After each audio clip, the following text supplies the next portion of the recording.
I think I know what this throw represents. It represents a bird. The bird's beak is here. The bird's neck area is here.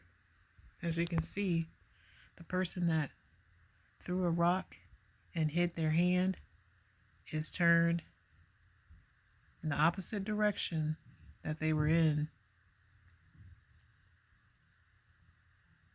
before they landed in the direction they landed in.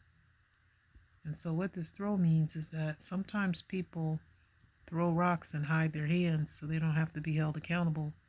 They also do this because more than likely it is a way that they have acquired most of what they have.